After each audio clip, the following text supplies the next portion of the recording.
артисты, они по большей степени везде одинаковые, потому что они заканчивают одни и те же вузы, и, получается, те театры, в которых я работал.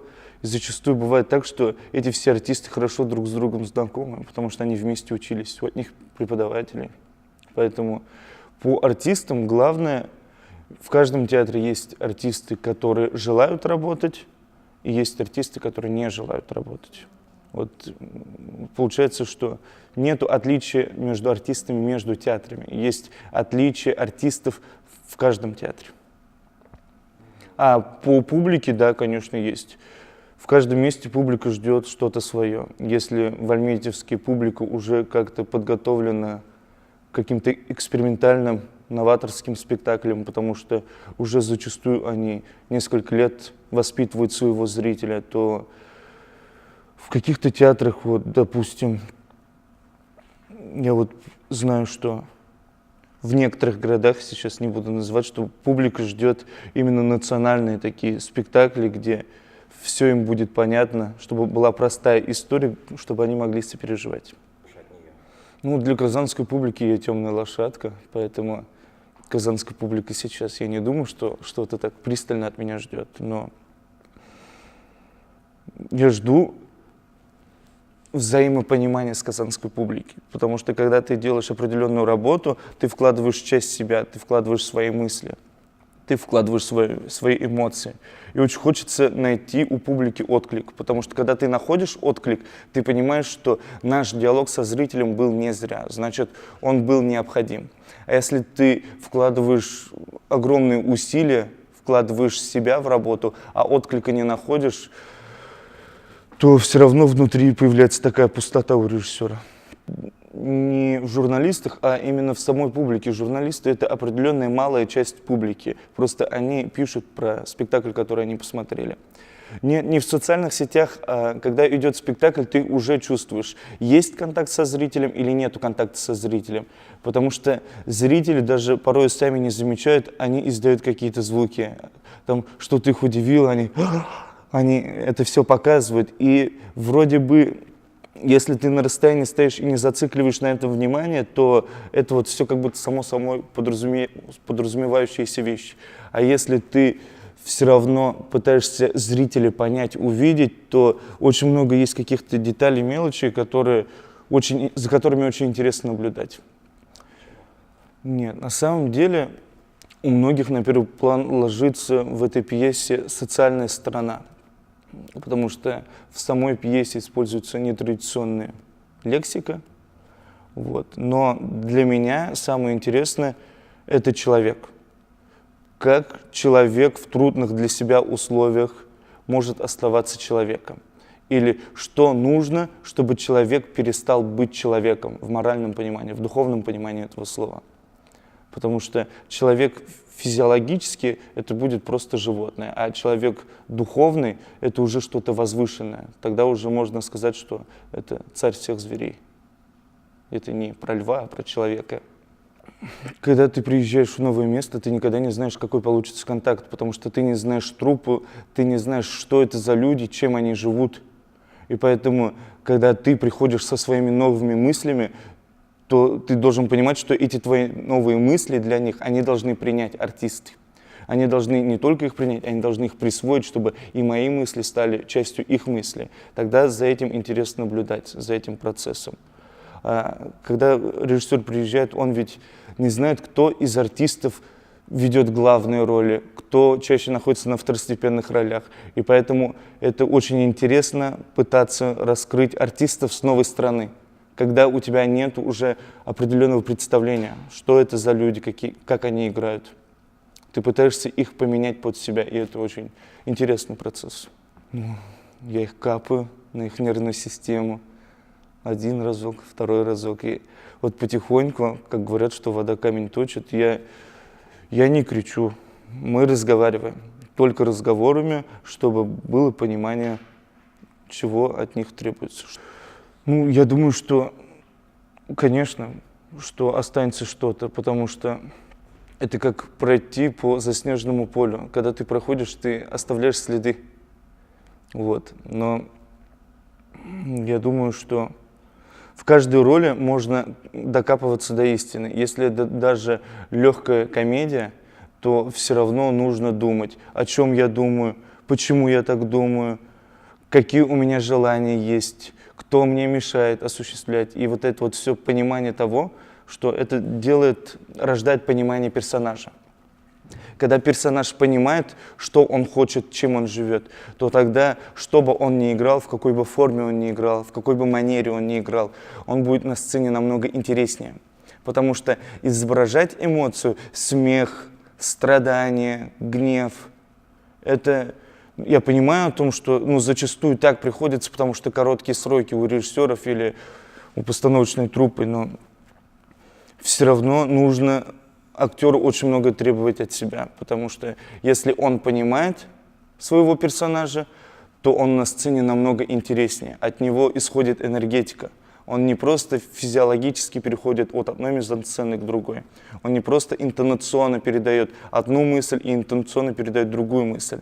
Он энергетически подключается, и вот это как раз-таки и рождает волшебство, когда зритель сидит, и он не понимает, что происходит. Вроде бы ничего нету, вроде бы человек сидит, просто разговаривает, а у зрителя мурашки покрываются по коже. Вот так, за этим интересно наблюдать, потому что тогда уже человек не врет, а человек очень четко идет по своей мысли. А когда он четко идет по своей мысли, то за ним уже интересно наблюдать, потому что зритель не чувствует фальши. Зритель чувствует, что все, что здесь происходит, это полная правда. Да.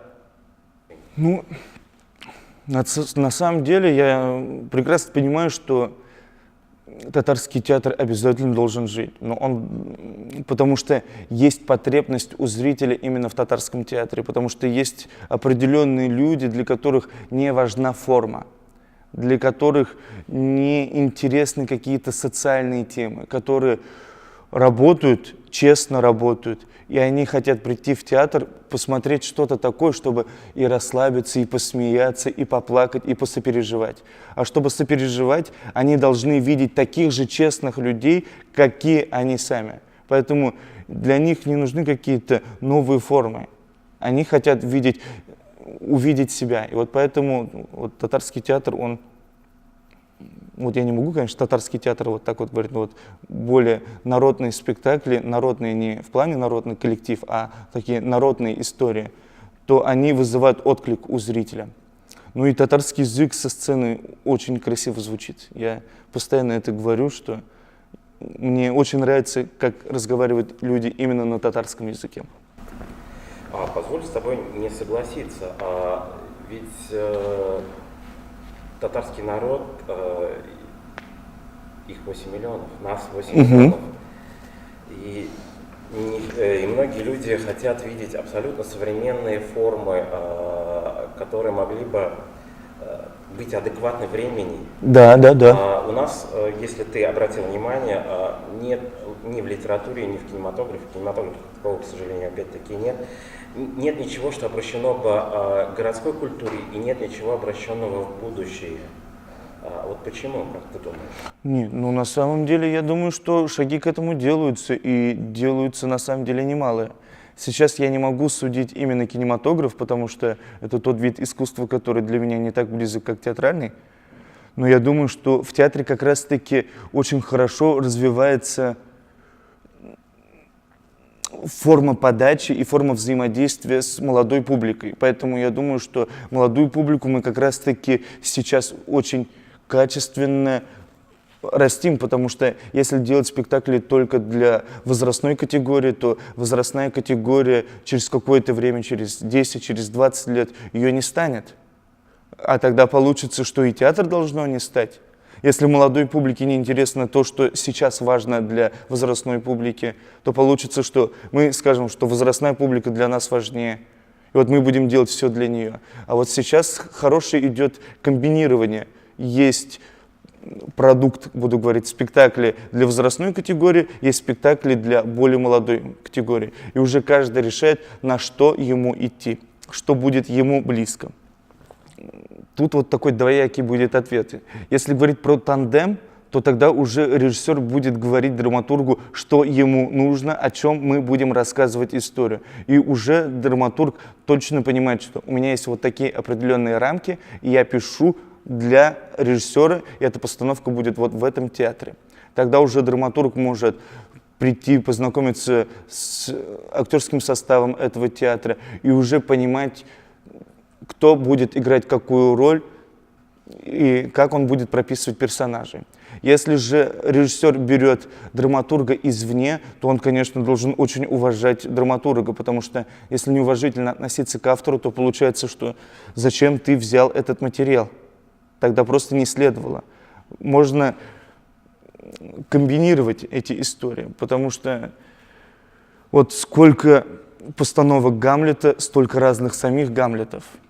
Вот поэтому я думаю, что у каждого автора, хорошего автора, режиссер может найти что-то свое, и это будет очень интересные поиски. Потому что очень интересно копаться в умных людях, у которых ты можешь найти подтексты. А эти подтексты, они, мне кажется, такие очень-очень важны, потому что многие на эти мелочи не обращают внимания, а мне кажется, без этих мелочей мы не можем создать какое-то волшебство. Вот. А если брать драматурга, которого бы хотелось поставить, то так же, как и у всех, это Антон Павлович Чехов, «Три сестры». Это так же, как и у всех, это Шекспир. Вот у меня это «Король Лир» у Шекспира, потому что «Короля Лира» я бы очень хотел поставить.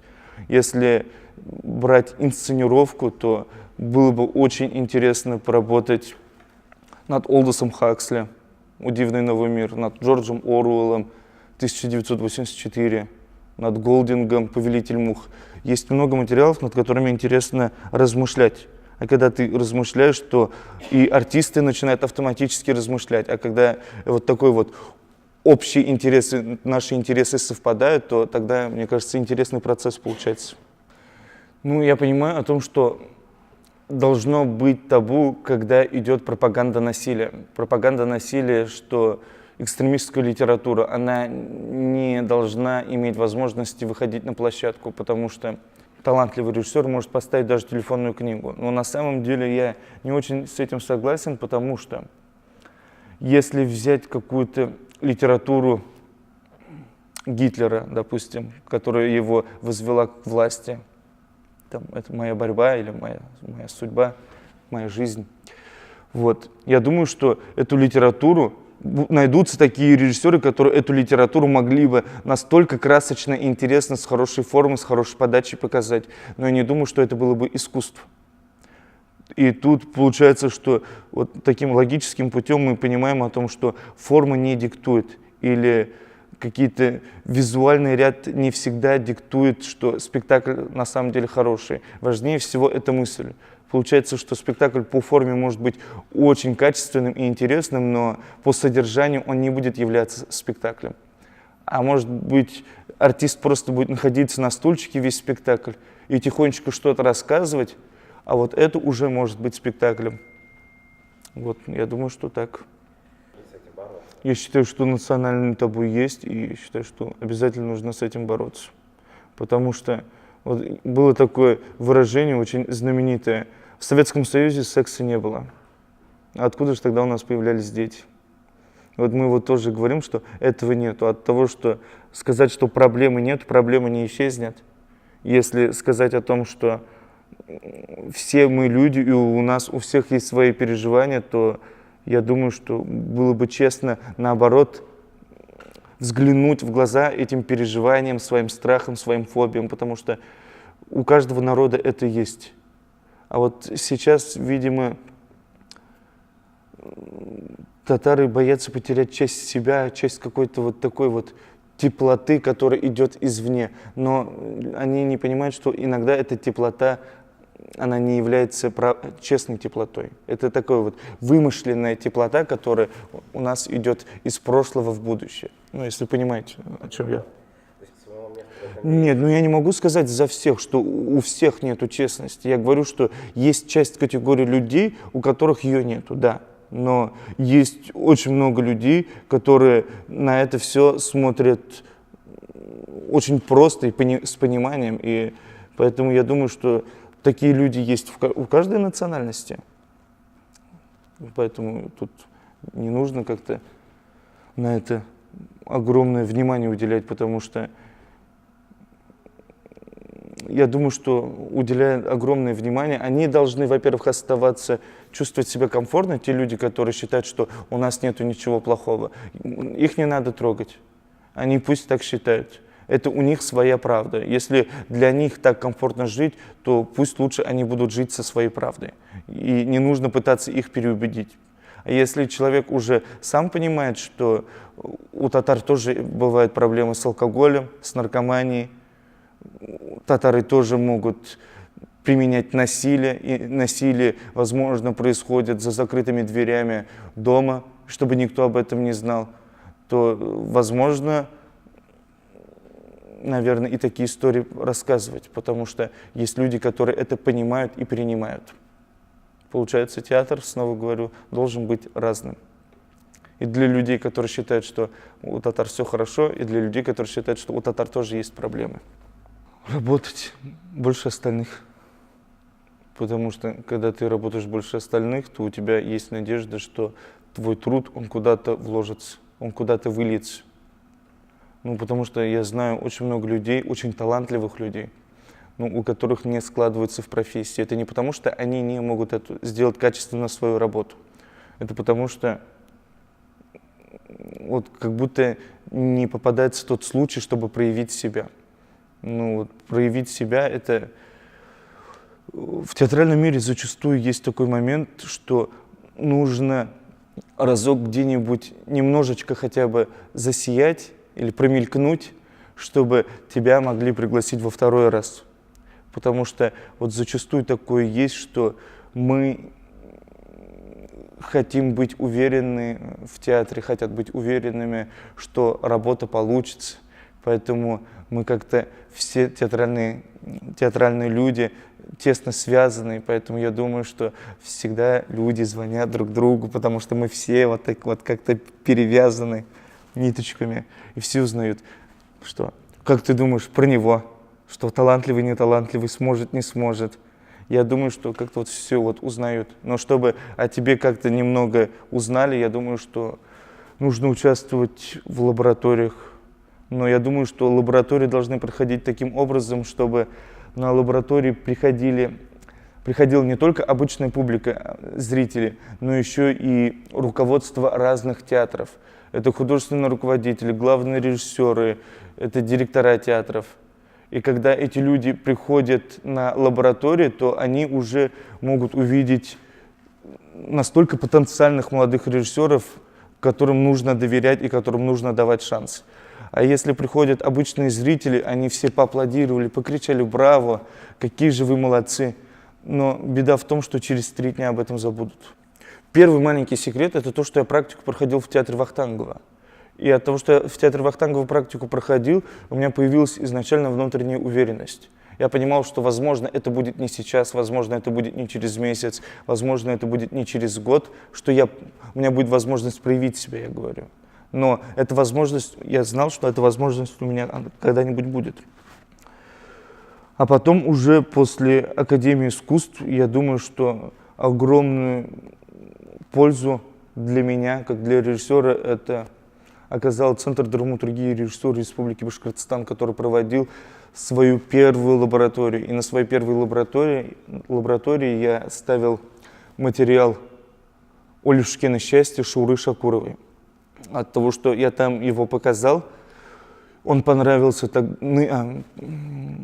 директору театра НУР, прошлому директору, это Уралу, и он пригласил меня поставить спектакль в театре НУР. Но потом случилось таким образом, что я еще не успел приступить к своим обязанностям, и директор театра покинул свою должность, но уже как-то в НУРе показался, как-то появился, мелькнулся, и уже потом через какое-то определенное время меня позвали туда на постановку. На самом деле я не могу посоветовать в социальных сетях что-то найти, потому что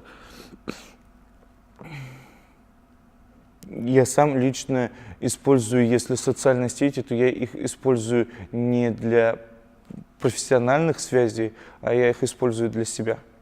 Потому что не сколько важно пытаться с кем-то выйти на связь, мне иногда важно высказать то, что сейчас у меня на душе. Вот поэтому для меня это важные социальные сети. Ну и для общения с друзьями, с коллегами имеется в виду не со своими руководителями или возможными руководителями, а со своими друзьями для общения.